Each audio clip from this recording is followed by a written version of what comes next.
আল্লাহর রাসূল রোজাদার ব্যক্তিদের জন্য সুসংবাদ দিলেন যে একজন রোজাদারের জন্য দুইটা খুশির সংবাদ।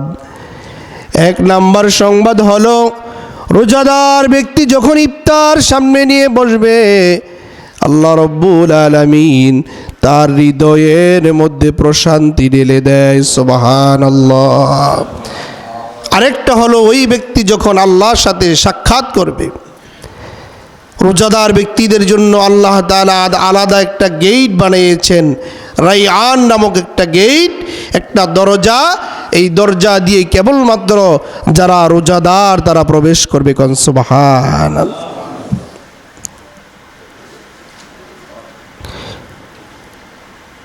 আল্লাহ রাসূল বলছেন, মান সামা রমাদানান ঈমানান ওয়া ইহতিসাবান গুফিরা লাহু মা তাকদ্দামা মিন জামবি।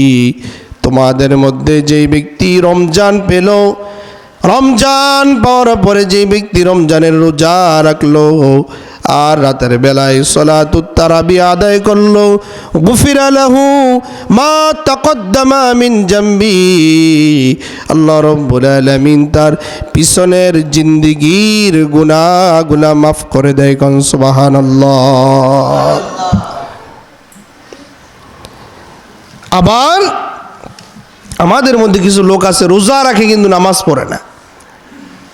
রোজা রাখে কিন্তু নামাজ পড়ে না। ওনারাও ভুল করতেছেন, ওনারাও কিন্তু ভুল করতেছেন। রোজা যেরকম ফরজ, নামাজ ওই রকম কি ফরজ। সারাদিন কত কষ্ট করে রোজা রাখে কিন্তু নামাজ পড়ে না। আবার কিছু ভাইরা আছেন যারা 5 ওয়াক্ত নামাজ পড়েন কিন্তু তারাবি নামাজ পড়েন না। আল্লাহ বরকত দিবে কিভাবে আপনি দেখেন না। সৌদি আরবে যান, দেখবেন দোকানদার সবাই দোকানের মতো পড়ে থাকে, সবাই নামাজে চলে যাইতেছে। আল্লাহ তাদেরকে বরকত দেয় নাই? কথা বলেন, আল্লাহ বরকত দেয় নাই? আল্লাহ বরকত দেওয়ার মালিক আল্লাহ তাআলা। বলেন, বরকত দেওয়ার মালিক কে? আপনি সারাদিন যা ইনকাম করেন আল্লাহ চাইলে 1 ঘন্টায়ও তা দিতে পারে। বলেন, পারে কি না? এই ক্ষমতা আল্লাহর নাই? আছে। এই জন্য রমজান মাস অন্তত আপনি রমজান রোজার সাথে গাদ্দারি করিয়েন না। পিছনে অনেক এরকম লোক দেখছি, রমজানের মাস আসলে পরে এই রোজার সাথে তারা অনেক আচরণ, রমজানকে তারা গুরুত্ব দেয় নাই, কিন্তু আল্লাহ তাআলা তাদের পরিণাম খুব খারাপ করে দিয়েছে। তাদের পরিণাম খুব খারাপ করে দিয়েছে আল্লাহ তাআলা। আল্লাহর শত্রু হয়েন না কেউ। রমজান এটা কোনো ব্যক্তির সম্পদ নয়। এই রোজা কোনো ব্যক্তি, কোনো সরকার, কোনো এমপি, কোনো মন্ত্রী কেউ ফরজ করে নাই। ফরজ করেছেন কে? বলেন, ফরজ করেছেন কে? এই জন্য আল্লাহর শত্রু হয়েন না। একটা কথা আছে, আল্লাহর মায়ের দুনিয়ার বাইর। আল্লাহর সাথে গাদ্দারি করে পৃথিবীতে কেউ টিকতে পারবে না। এই জন্য নিজকে নিজে প্রশ্ন করেন যে আমি যেটা করতেছি এটা ঠিক কিনা। আমি রোজা রাখি না, আবার আরো মানুষকে সাক্ষী রেখে আমি খাইতেছি, বুঝাইতেছি যে আমি আল্লাহর বিধান লঙ্ঘন করতেছি, তোমরা সাক্ষী হয়ে যাও।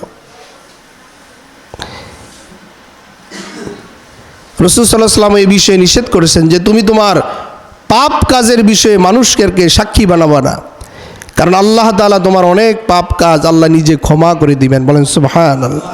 কিন্তু ওই সময় ওই মানুষগুলো আপত্তি করবে, হাসরের ময়দানে ওই মানুষগুলো আপত্তি করবে, আল্লাহ আপনি তাকে ক্ষমা করে দিয়েছেন কিন্তু আমরা তো সাক্ষী আছি তার এই পাপ কাজে।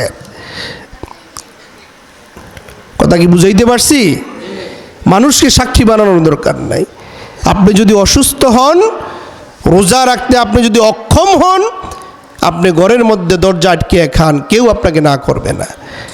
কিন্তু প্রকাশ্যে রমজানের সাথে গাদ্দারি করলে আল্লাহর হাওলায়, আল্লাহর কাছে লানত আপনার জন্য মঞ্জুর হয়ে যাবে। এই জন্য ভাইয়েরা আমার, আসুন পবিত্র রমজান মাস প্রায় 3 ভাগের 1 ভাগ তো চলেই গেছে, আর 2 ভাগ আছে আমাদের সামনে। এই 2টা ভাগ অন্তত ইবাদত বন্দেগী করেন, রোজাগুলো রাখেন, দেখবেন আল্লাহ তাআলা আপনাকে বরকত দিবেন। আপনি দিনের বেলায় রমজানের রোজার সাথে গাদ্দারি করিয়েন না, কারণ রিজিকের ফয়সালা আল্লাহ তাআলার কাছে। আল্লাহ তাআলা রিজিকের অবারিত রহমত ভান্ডার নিয়ে আপনার জন্য অপেক্ষা করতেছে, আপনি হালালভাবে গ্রহণ করেন। আল্লাহ তাআলা আমাদের সকলকে সহি বুঝ দান করুক, বলেন আমিন। আমাদের প্রত্যেককে রমজানের পবিত্রতা বজায় রাখার তৌফিক দান করুক, বলেন আমিন। ওমা আলাইনা ইল্লাল বালাগ। আসসালামু আলাইকুম ওয়া রাহমাতুল্লাহি ওয়া বারাকাতুহু। যারা সুন্নত না পড়েছেন সুন্নত আদায় করুন, 4 রাকাত সুন্নত আদায় করুন।